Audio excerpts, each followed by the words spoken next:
Oi, Lu! Oi, Isa! Tudo bom? Eu tô ótima, e você? Bem, graças a Deus. Feliz de ter você comigo, que honra. Feliz estou eu pelo convite. Que bom, sempre é Muito bom conversar com bom, você. muito bom, coisa boa. Lu, tem gente pedindo beijo pra Limeira aí, ó. Beijo, Limeira! Beijo para Limeira. A gente tem vários alunos Muito de Limeira. bom! Tem Olha que casos e legal. casos de Limeira. Muito bom. Gente, então, para vocês entenderem um pouquinho, essa é a Luísa Mandetta, minha professora de Enneagrama, e eu estou iniciando os meus caminhos, né, nessa ciência tão interessante, tão linda, tão potente para nosso autoconhecimento, para o nosso autodesenvolvimento. E convidei a Lu para a gente fazer essa live em tempos de quarentena, né? Como que a gente pode usar o Enneagrama também para se ajudar nesse processo aí de estar com as crianças, de conviver, né? E a gente estava batendo um papo um pouquinho sobre isso. Então, vou deixar um espacinho para a Lu se apresentar e aí começo a fazer algumas perguntinhas a respeito disso. Fala, Lu. Muito bem, então, eu sou Luísa Mandetta, sou instrutora de Enneagrama desde 2015. Eu tenho a minha formação em engenharia de alimentos. Então, em 2014, eu conheci o Enneagrama, descobri por que eu escolhi uma profissão que não era para ser a minha profissão para o resto da vida, pelo Enneagrama, e aí fez uma revolução na minha vida profissional, na minha vida pessoal, e eu entendi que aquilo deveria ser o meu novo caminho profissional. Dizem por aí, né, Isa? Que nós vamos ter 4 a 5 carreiras na vida. Eu estou na segunda, então tá bom, né? E é mais ou menos isso. Maravilha. Eu durmo, respiro, acordo pensando em enneagrama de várias maneiras, mentorias individuais, em empresas, auxiliando pais e filhos, em sala de aula, e é isso que eu faço. Sou Muito parente do bom. Mandetta, a Sandy está perguntando, ele é meu primo, tá? Primo do meu pai. Sempre gostamos Uhum. muito dele, agora o Brasil está conhecendo ele. Show de bola. Muito bom. Eu sou tão devagar nessa parte das políticas que eu sou quase alienada, assim, sabe? Por uma questão de opção em alguns momentos da vida. Nesse momento desses negócios todo que rolou aí de polarização, eu meio que me abstive. Então eu tô meio por fora. Vamos falar de Eneagrama. Faz bem. Vamos nós. Lu, eu gosto muito das ciências que buscam segmentar as personalidades e as pessoas, não por rotular, porque algumas pessoas ficam com esse medo, com esse receio, né? Ah, mas vai rotular as Uhum. pessoas, mas vai. Eu entendo que tudo isso é ferramenta para a gente se conhecer melhor e que o rótulo, na verdade, ele pode acontecer do mau uso da ferramenta, né? A pessoa, por exemplo, pegar a ferramenta e dizer, ah, eu sou assim porque eu sou o tipo 1. Assim, isso também pode acontecer com temperamentos. Eu sou assim porque eu sou o temperamento tal, né? E aí é um mau uso do recurso, que pode acontecer com tudo. Pode acontecer próprio com o Instagram, pode acontecer com o WhatsApp, pode acontecer com qualquer recurso, qualquer ferramenta potente, né? Pode ter o mau uso, né? Ela depende, na Sim. verdade, a sua eficácia depende do uso, né? E eu vejo que o Enneagrama é uma ferramenta potente que, bem usada, não rotula pessoas. Pelo contrário, né? A gente aprende o nosso tipo, como você já disse sempre, para sair dele, para não ficar refém dele, né? Para não ficar aí fazendo e vivendo coisas que não necessariamente são as nossas escolhas, né? De verdade, né? Então eu queria saber, dentro disso, né? Existem 9 tipos, por isso Enneagrama, né? Como que é o convívio agora com crianças, né? Os tipos das crianças, ou a combinação de mães e filhos em tipos. O que é que você pode trazer um pouquinho para a gente, pensando na realidade das pessoas que agora estão tendo mais intensamente o convívio 24 horas por dia? Para alguns As casos, né? Estão crianças. podendo ficar em casa, algumas mães eventualmente precisam ainda trabalhar, mas algumas estão ficando 24 horas com seus filhos, né? E aí, como é que você vê que o Enneagrama pode nos ajudar nisso? Que tipos nós vamos combinar de falar um pouquinho hoje?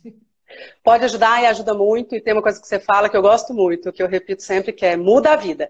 Então, pode ajudar e ajuda muito. Eu queria só antes voltar um pouquinho, só para essa questão do tipificar, do rotular, né?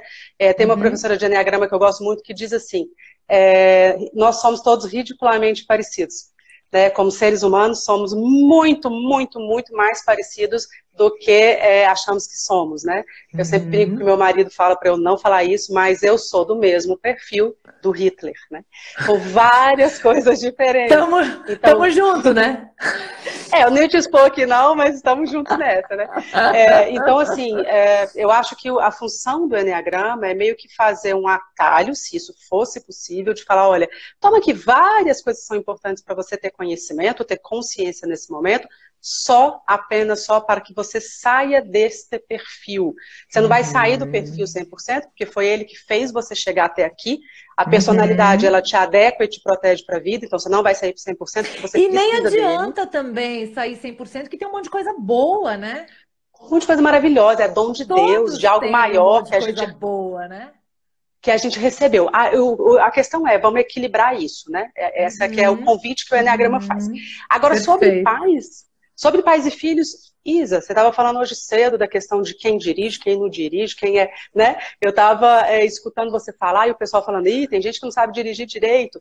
Cara, a partir do momento que a gente está cuidando de uma criança, que foi a sua pergunta aqui, como mãe, como pai, como cuidador, como, sei lá, qualquer pessoa que está influenciando uma outra criança, primeiro a gente tem que olhar para a gente, para entender que o nosso olhar para o mundo é apenas uma lente. Né? E entenda, existem vários modelos para explicar a personalidade humana através do Eneagrama. O Eneagrama ele é uma sabedoria que existe há 2.500 anos, pelo menos. Então não há mentira que perdure tanto tempo. Né? Através do Eneagrama existem 9 óculos de se olhar a vida. Né? Então o primeiro passo é esse, qual que é o meu óculos, qual que é a minha lente. E aí você já falou que você é o mesmo perfil que o Hitler. Repara como nós três somos totalmente diferentes, né? Então, mesmo dentro de um mesmo perfil... Espero que sim! Mesmo dentro de... Ups, caiu aqui. Mesmo que dentro de um mesmo... É o espírito do Hitler aí, ó. Você tá falando do homem? Deus que me livre, vamos falar de coisa boa. Então, Isa, mesmo que você descubra o seu perfil dentro do Eneagrama, já vai ser um monte de descoberta importante. E aí você descobre seu instinto. Putz, um monte de descoberta mais importante ainda. Aí você descobre um monte de coisa, e aí tem valores, tem criação. Então, o primeiro convite é descubra o seu perfil, né? Tem umas linhas que falam que é 50% criação, 50% hereditário ou genética, tem linha que fala que é 60% hereditariedade, 40% criação. Os americanos gostam de falar, né, natureza e o nutrir, né? Qual que é a natureza da criança e como é que a influência do nutrir, o que essa criança se alimentou, digamos assim, ao longo da vida, que vai formar sua personalidade. Eu gosto muito de pensar que é a mescla dos dois. Até porque você não precisa nem ter 2 filhos para saber disso. Você vai criar uma criança, ou crianças minimamente com condições parecidas, e você vai ter 2 pessoas, 2 adultos, 2 adolescentes completamente diferentes. Não precisa nem tão longe, 2 bebês. 2 bebês completamente diferentes do outro. Então, é uma hipótese para a gente pensar que ele já vem com temperamento, com ancestralidade, aí você dá o nome que você quiser, dependendo da lente que você colocar, e tem a influência do meio. Nessa influência do meio, a gente precisa se trabalhar um pouco mais, sabe? Você deu um tapa na cara da gente aí hoje de manhã, quando você falou da emoção da raiva, né? E eu participo de alguns grupos de mães, dando apoio, e muita mãe com remorso. Nunca tinha gritado com meu filho, gritei. Você nunca tinha estado numa pandemia? E está. Então, calma. Calma. Não vamos olhar para esse momento agora, mas ao longo da vida tem um monte de coisa que a gente precisa melhorar como pai e mãe, né? Como cuidador. Eu acho também que esse momento de clausura, ele nos oportuniza a perceber aquilo que já não ia bem. Essa que é a verdade. Né? Porque como você fica colocado numa situação absolutamente, né, obrigatória, na tensão, porque você não está obrigatória a ficar junto feliz, né, de férias. Você está na tensão, você não sabe se vai ter dinheiro para pagar as contas, se você depende do comércio, por exemplo. Então é uma situação horrorosa, né? Tem gente morrendo, um monte. E o medo de que chegue na gente, de chegue perto das pessoas que a gente ama, além da comoção de ver mesmo os outros que a gente não conhece sendo atingidos. Então, assim, é uma situação realmente caótica, né?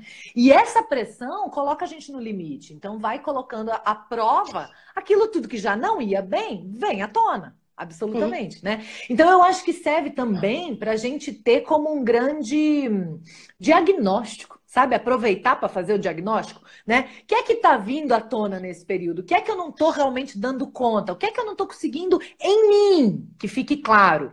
Né? Porque a busca é na gente, né? A criança responde muito. Claro que ela tem também os medos dela, absorve os nossos, né? Ditos ou não ditos, tá? A criança sente, absorve e tal. Mas assim, o que é que tem em mim que eu ainda preciso cuidar, trabalhar, transformar, me aprofundar, mergulhar e resolver, né? E descobrir o meu tipo no Eneagrama, por exemplo, pode ser um bom começo para entender por Eu que que em acho. mim é isso que está pegando, né?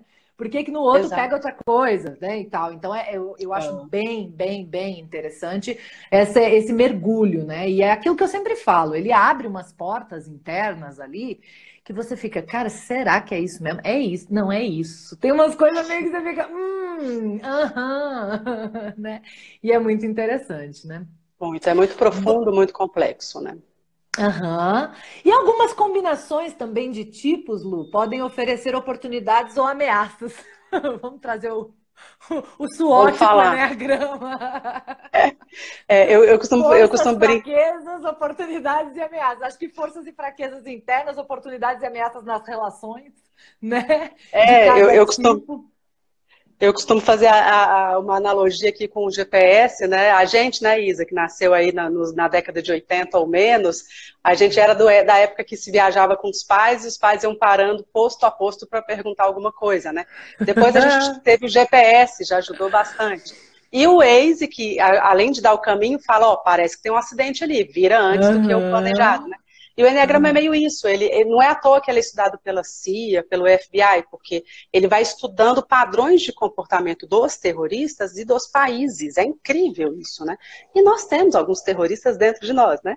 À noite a gente Opa! combina que a gente vai para à noite a gente combina que vai para academia, aí de manhã o terrorista que está ali comandando na vida profissional ganhou. Então, a gente tem vários eus dentro da gente e é bem gostoso saber o que a tendência de acontecimento, né?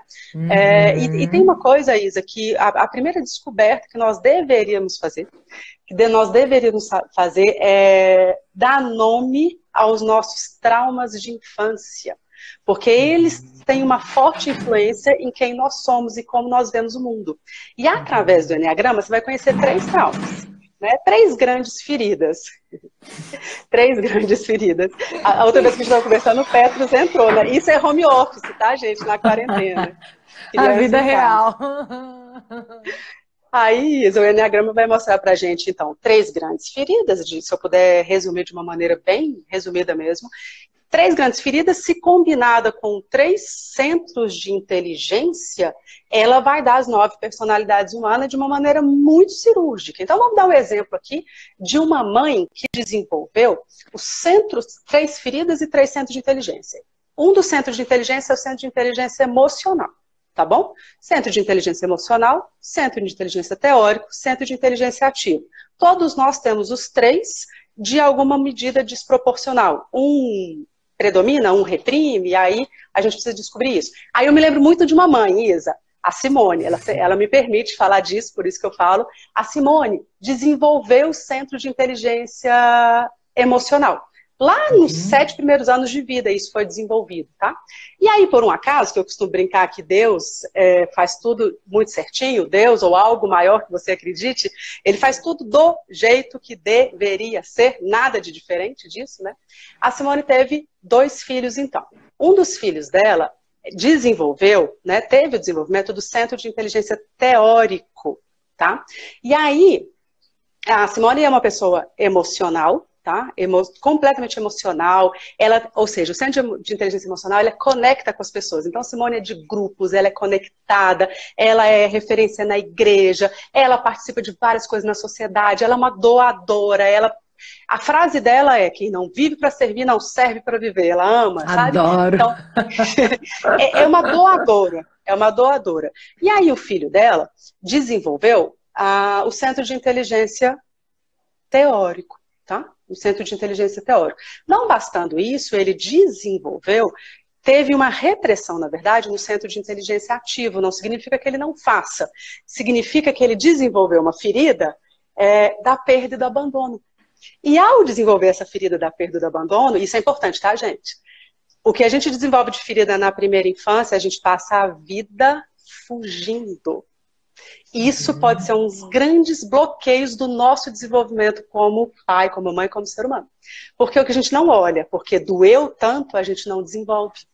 Né? Então, basta ver o que a gente está vivendo, uma dor muito grande. Todos nós estamos nos desenvolvendo muito. Então, a oportunidade de olhar para a dor muito forte é uma oportunidade de crescimento enorme que a gente foge a vida inteira.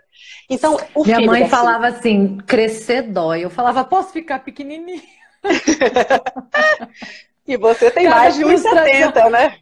Eu sou grandona.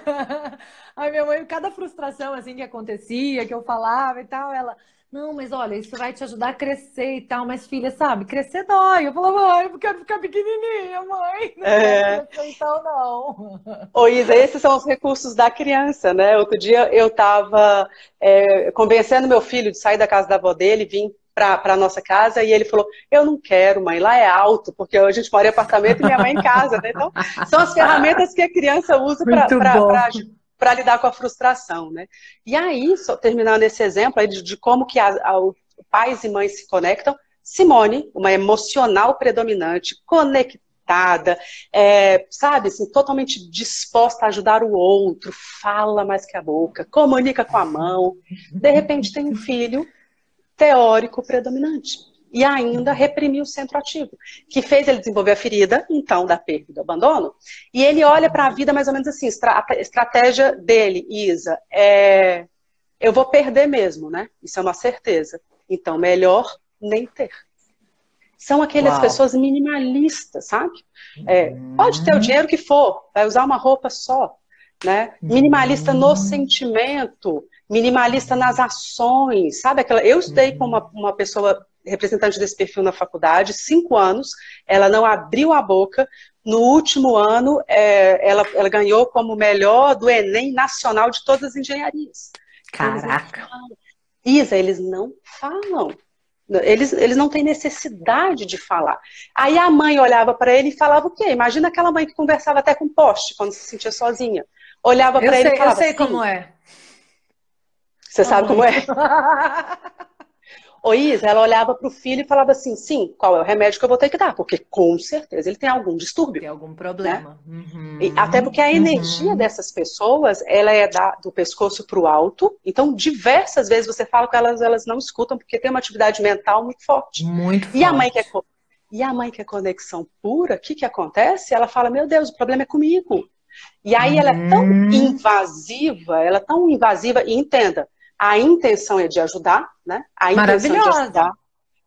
E aí, uma vez, Isa, ela falando comigo assim, Luísa, eu fiquei muito triste um dia, assim, minha casa caiu e eu passei a tarde chorando.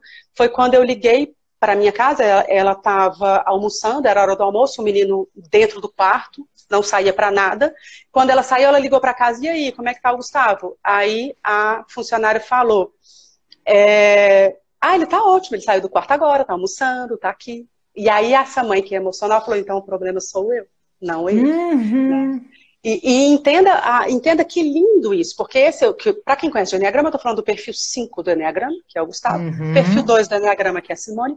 O perfil 5, por exemplo, junto com o 7 e o 4, é um dos perfis que mais tomam remédio na fase da infância e da adolescência, sem precisar. Olha que coisa louca isso, Lu. É muito triste. Eu falo que as crianças estão sendo medicadas equivocadamente por falta de conhecimento dos adultos em relação à personalidade delas. Essa é uma fala que eu tenho assim constante, porque a venda do medicamento para TDAH só cresce na vida, né? Então a gente não sabe, a gente desconhece, é muita ignorância, na verdade, né? Com relação ao analfabetismo emocional. É muito grande na nossa sociedade, né? Isso é uma loucura. O que você está trazendo é tão rico, e eu confesso a você uma coisa. Eu tenho só um filho, que é o Petrus, que já tem quase 9, né? Mês que vem faz 9. E muitas vezes as pessoas me perguntavam sobre ter mais filhos. E eu, no início da minha vida, queria, né? O planejamento inicial da minha cabeça, né? Era ter 2, porque eu tenho um irmão, foi muito legal, a gente sempre baseia na nossa experiência, né? Sim. E aí eu também queria repetir, né? Foi tão legal para mim, deve ser legal, vou fazer isso ser legal para meus meninos também, enfim, então. Mas aí a vida foi bem diferente e tal, a história com o Petrus foi bastante complicada, longe da família, aquela história toda que muita gente já conhece, quem não conhece também tem um monte de vídeo aí que pode, né, explicar um pouquinho, o TED, se alguém não viu, pode ver. Mas o meu marido também nunca quis mais que um. Então eu acabei resolvendo ficar só com um mesmo e tal. E aí o Petrus foi crescendo e tal, e eu fui me identificando muito no perfil com o Petrus. A gente é bem parecido. Então, eu confesso, com você contando a história da Simone, que eu tenho, quando eu pensava, ainda não estava batido o martelo que ia ter só mesmo um filho, e aliás, de vez em quando eu ainda me pergunto, né, em idade fértil a gente faz a pergunta de novo, né, vai que, Sim. né? Mas um dos medos que eu tive quando eu pensava em ter o segundo filho era, e se o segundo filho não vier desse jeito? E eu pensava sobre isso, Lu. Eu falava, cara, eu ia sofrer muito. E olha que, já sabendo das situações, das possibilidades, se esse cara não correspondesse como eu espero que corresponda. Agora, por outro lado, como ele corresponde, a gente bate mais, né? A gente cobra mais, a gente exige mais, a gente. Então, de vez em quando, eu me vejo num lugar que eu falo, cara, ele só tem 8 anos, calma. Segura, né? Haja consciência, né? Pra gente ficar se lembrando de tudo isso também. Porque você pede, o menino entrega, você pede, o menino entrega, você pede, o menino entrega, você vai, né? A hora que não entrega, você bate, né? Porque, pô, no sentido, né? Então é um grande desafio, mas saber de tudo isso facilita pra gente também saber como que a gente vai puxar ou soltar, né, a condução mesmo, né? A gente é guia, né? Então, quando a gente vai apertar e quando vai soltar um pouco mais essa condução, né? Eu acho que isso faz toda a diferença, né? Toda a diferença. Isso. Eu não sei ainda o tipo do Petrus, confesso. Tenho algumas suspeitas, mas não tenho certezas, né?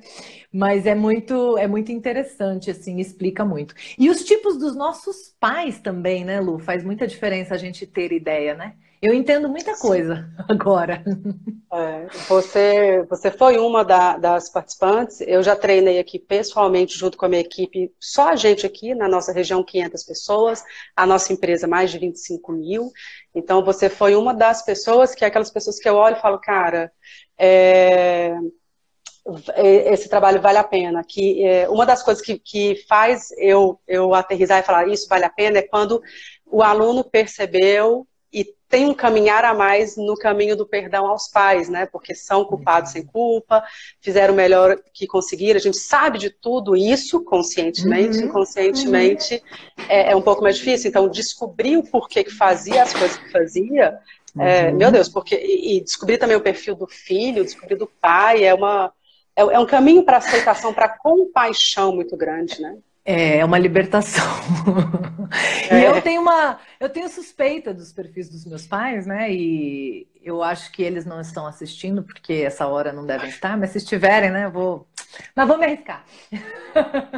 A minha mãe fala assim, filha, eu não consigo acompanhar tudo que você faz. Eu falo, ninguém consegue, nem eu, às vezes. Ninguém consegue, nem eu. Às vezes tem gente que nem posta sei, assim, né? Lu, frase, tarará. Isa Minapel falou, onde tá essa frase que eu não lembro, né, que eu disse? Tipo, não nesse formato, achei bacana desse jeito, me conta, né? Deixa eu ver de novo esse vídeo. Mas eu sou filha de possível tipo 9 mãe e possível tipo 7 pai. O que você diria, Lu, dessa combinação em pais, né? Tipo 9 mãe, tipo 7 pai. Isso, legal. Isa, a primeira coisa que eu queria ressaltar é quando você fala o possível, né? Então, só sabe o perfil no Eneagrama a pessoa, né? O nosso professor Márcio Schutz sempre nos lembra que é um processo porta de banheiro, de dentro para fora. Então, quando você faz o curso, não tem jeito, você vai falar, putz, eu acho que ela está falando do meu pai, eu acho que está falando do meu filho. Mas você sempre vai falar, ele é um possível 7, e também não vai falar para ele, você vai falar para que você melhore o seu relacionamento, para que o seu relacionamento melhore, melhor com ele, né? Porque você fez o processo, não ele. Então tem que ter um respeito muito grande e não sair tipificando as pessoas. E é meio que um vício, né? Porque dá para você identificar o perfil das pessoas, dá para você identificar o perfil de cachorro, dá para identificar o perfil de tudo. Então, isso é meio que um vício e ajuda muito o entendimento, né? Então, ô, se Lu, você... deixa eu fazer um parêntese só. Tem uma galera entrando depois e tá assim, tô boiando, que número é esse? O que é isso? É muito feio tipificar as pessoas em número. Então deixa eu fazer só rapidinho uma retomada aqui. Gente, nós estamos falando do Eneagrama. Luísa Mandetta tá aqui com a gente, né? Professora de Eneagrama, minha professora de Eneagrama também. E a gente está falando de uma ciência, se é que a gente pode chamar assim, né? Que existe mais de 2.500 anos, que usa um modelo de 9 pontos. Por isso a gente usa os números, tá? Eneagrama. Então tem tipo 1, tipo 2, tipo 3, com a ideia não de tipificar, rotular, a gente já falou isso lá no começo, depois você assiste a live toda, mas com a ideia de facilitar realmente a compreensão de algumas coisas que acontecem na gente, na nossa personalidade, na nossa forma de ser e reagir, né? E facilitar a relação com as pessoas. E agora, nesse período de pandemia, mães e filhos dentro de casa, pais e filhos, não só mães, né? E a gente está conversando um pouco sobre essas relações. E eu estava colocando os meus pais, possível tipo 9, minha mãe, possível tipo 7, meu pai. E a Lu estava falando do cuidado que a gente realmente tem de falar possível tipo tal e tal, porque se a pessoa ainda não fez o processo, não se colocou ali, é só ela mesma quem pode se, né, descobrir, né, no Eneagrama. Então é esse respeito, esse cuidado que a gente tem de não sair aí, né, tipificando todo mundo e batendo martelo e usando a ferramenta de maneira inadequada, né? Exatamente isso. Vamos falar então de o que é ser filha de uma possível tipo 9, né? O 9 no Eneagrama é o perfil, todo mundo se acha muito empático, né? Mas o 9 no Eneagrama é o de fato empático. Ele é tão empático que ele esquece até dele. Então, a gente, quando estuda empatia, a gente sabe que tem momentos que você tem que bloquear a empatia, né? Meu filho é apaixonado por chocolate e ele fala, só mais um chocolatinho. E eu falo, não, pode fazer o que você quiser.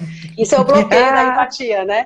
Então, o 9, ele tem esse excesso de empatia, ele tem dificuldade em colocar limites e falar, olha, eu não vou te ajudar, isso eu não gostei, isso eu acho que você não precisaria falar. Entenda, então, que é uma pessoa que ele vai ter uma linha muito tênue na questão da omissão. Eu prefiro não falar para não brigar. Eu dou conta de tudo. Eu não sei como é que é a sua mãe, mas geralmente os 9, geralmente, tendência, eles são fortes, eles são altos, eles têm alta resistência à dor. Né? Eu já vi relato de tipo 9 que quebrou o braço e ficou sabendo no dia seguinte. Meu Deus, quem quebrou o braço sabe, é super... Eu quebrei já e saí gritando, desesperada. Então, eles têm a condição física e emocional preparada para dor. Eles têm uma insensibilidade à própria dor. E isso é incrível, porque a insensibilidade à própria dor, junto com uma grande empatia e um grande olhar para o outro, vai dar o quê? O mais amável, o mais empático, o mais amor puro do Eneagrama, tá? É uma personalidade que veio assim, para unificar. Eu estou falando de Mandela, eu estou falando de Gandhi, então a gente está falando de pessoas que vieram de fato para trazer harmonia, né? Ao mesmo ponto, eu já encontrei muitos filhos de tipo 9 que falam assim, faltou posicionamento, faltou limite, era muito permissiva com meu pai ou com meu irmão, isso eu não gostava, isso me influenciou na minha vida, né? Então, entenda, tem várias coisas que são características positivas, negativas, todos nós temos, sombras e luzes, né?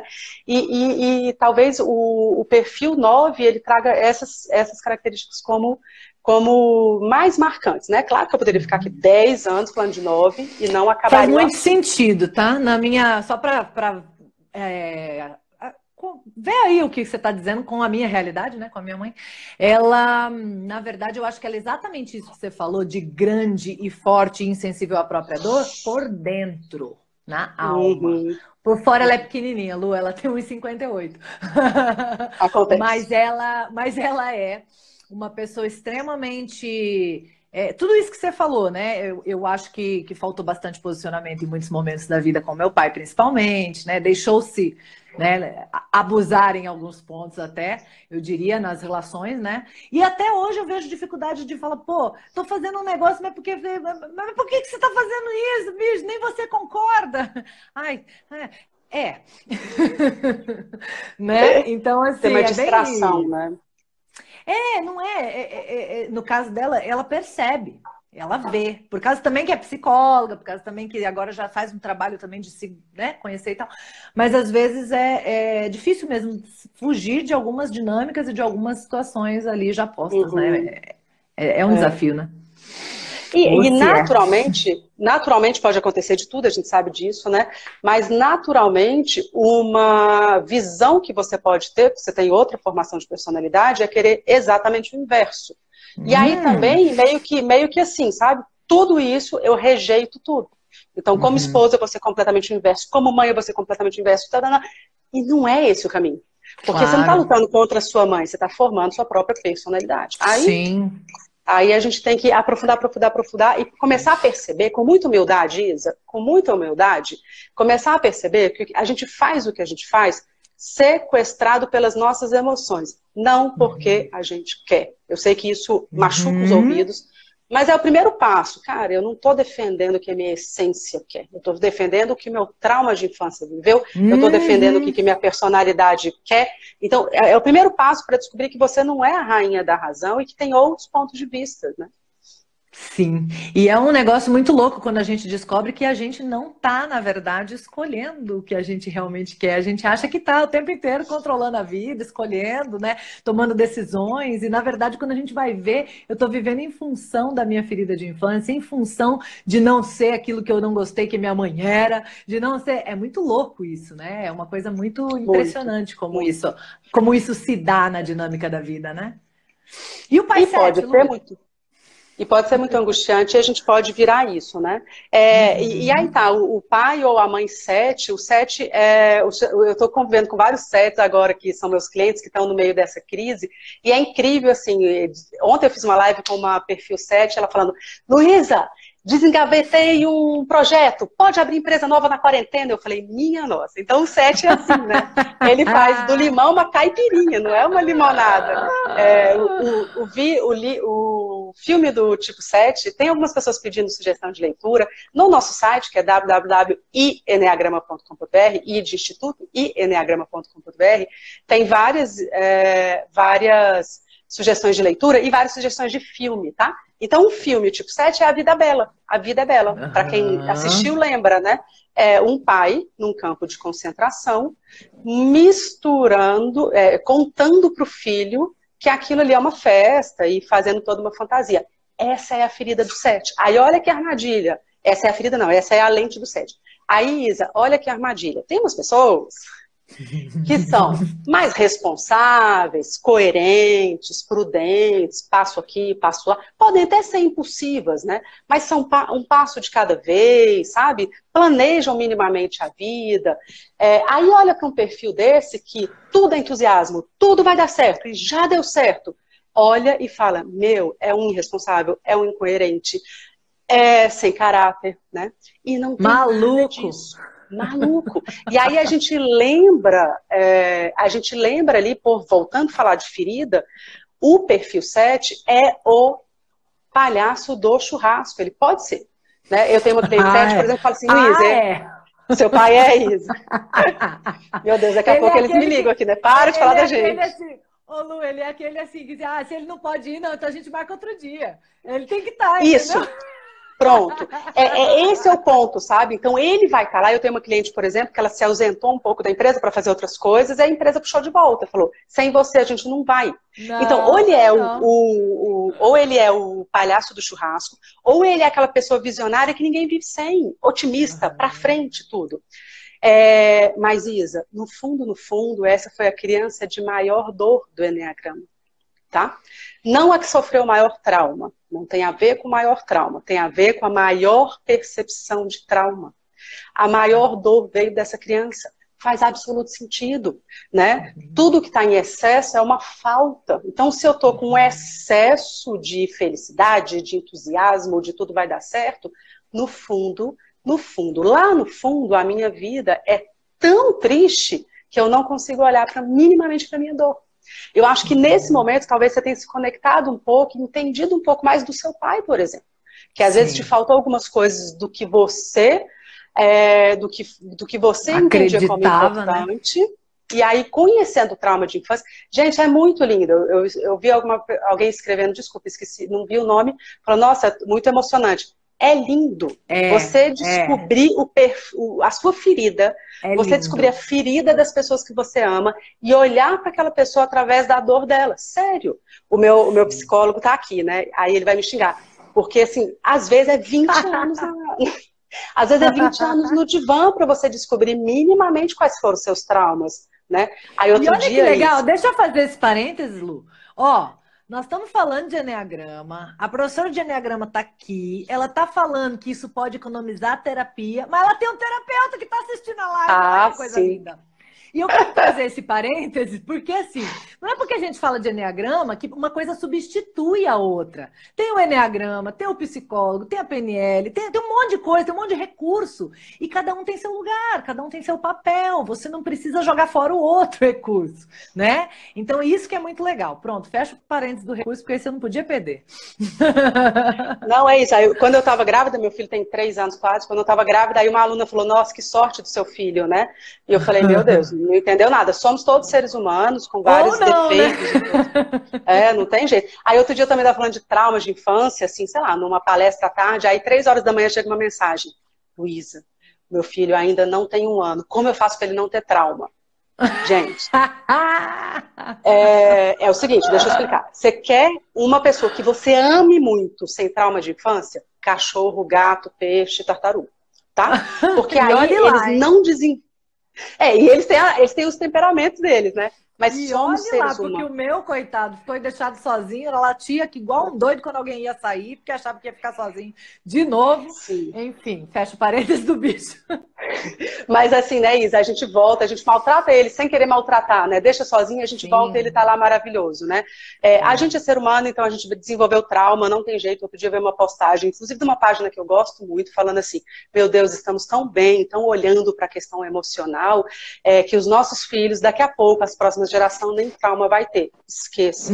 Esqueça, porque é isso, o ser humano tem trauma de infância. E aí alguém escreveu, como é que sai desse trauma? Primeiro assim, a gente não melhora o que a gente não controla. Então, o primeiro convite para vocês descubra qual é o seu e depois você vai trabalhando as suas ações para minimizar um pouco isso, né? E uma coisa legal de dizer também, Lu, é que não é necessariamente o trauma vivido, mas o trauma percebido. Então, às vezes, não é um grande trauma físico de ter sido derrubado, caído, ou trauma emocional de ter uma separação dos pais, ou um abuso, ou uma traição, né? Às vezes umas coisas muito menores, muito pequenas, né? Mas que na compreensão, na percepção do bebê, né, criou o trauma e a ferida. Por isso que ninguém está isento e ninguém vai ficar sem. E até porque é necessário.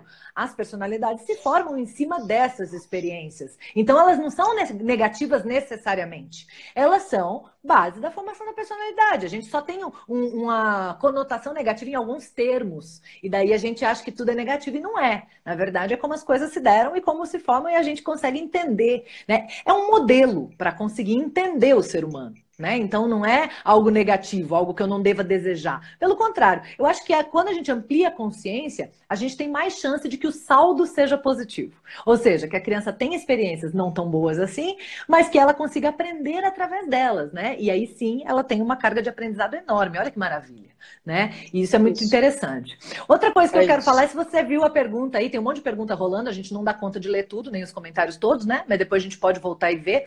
Mas você viu uma da Catrine, que perguntou assim, a Isa é tipo 3?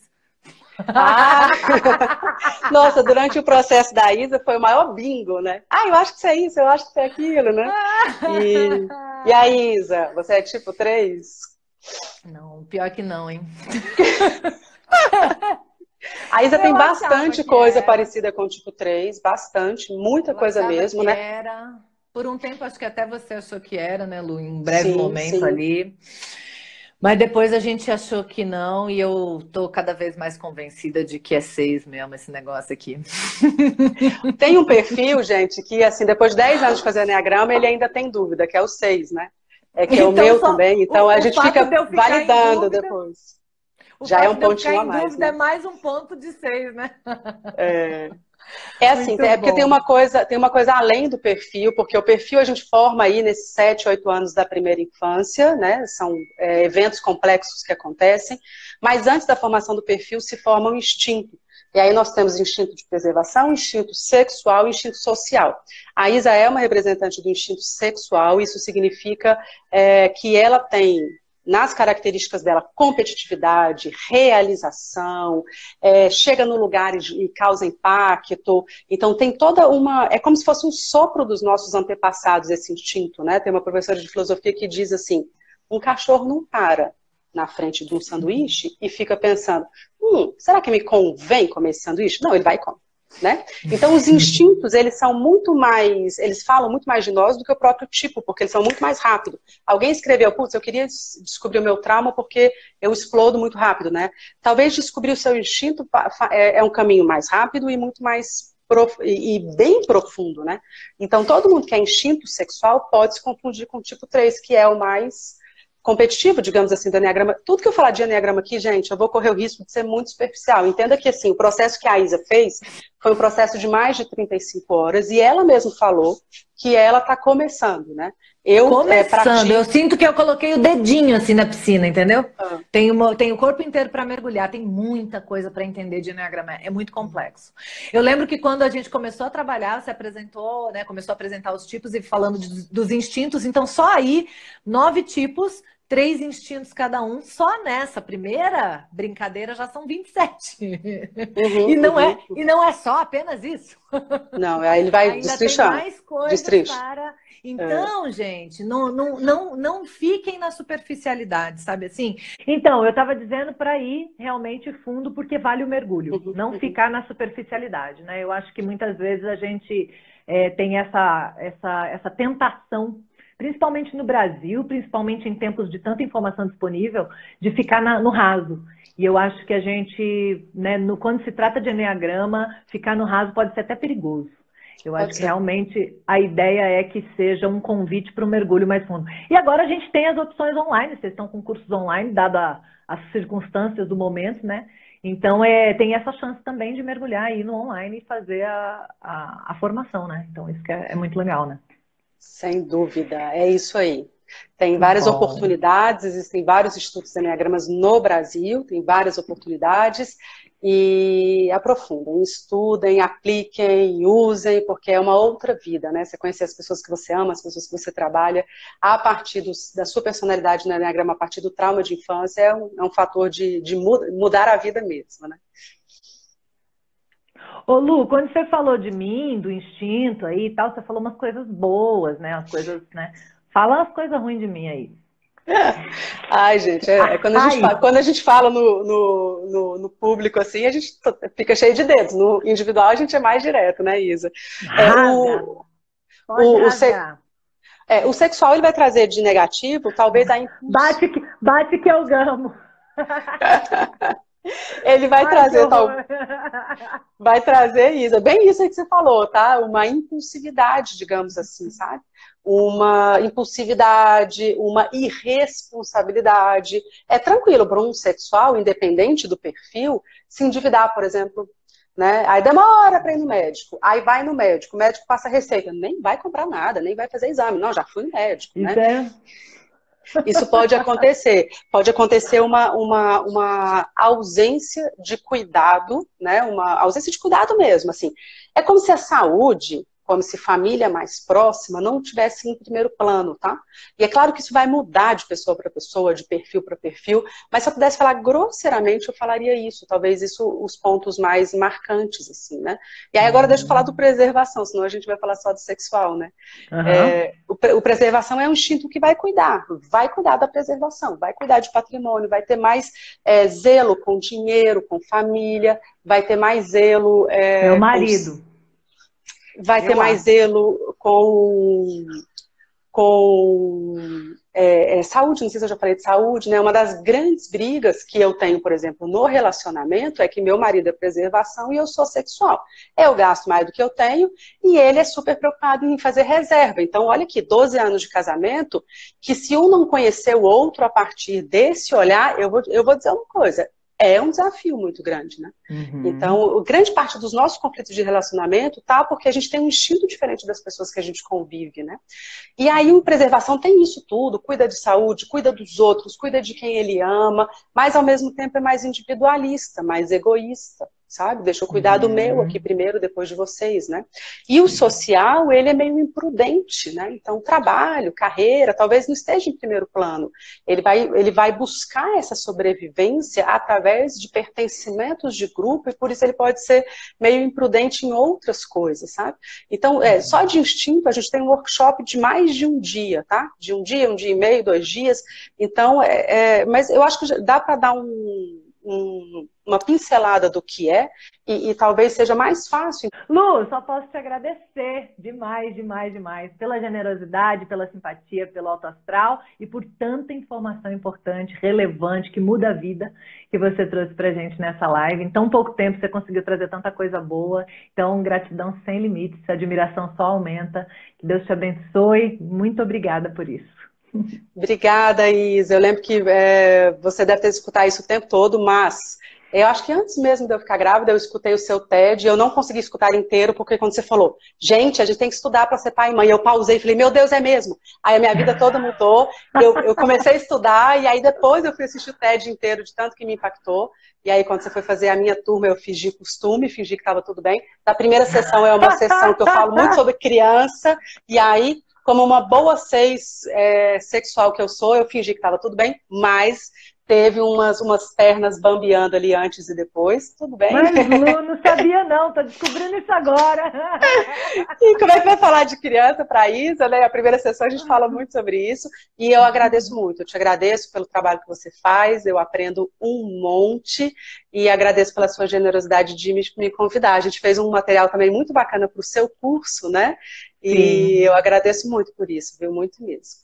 Que legal. Ó, então quem é Mãe Sem Limites vai ter aí disponibilizado uma entrevista minha com a Luísa, que a gente fez especialmente para vocês, que também está muito interessante, diferente do que foi colocado aqui, portanto complementar. Então assistam lá, que vai ser muito legal, especialmente para as Mães Sem Limites.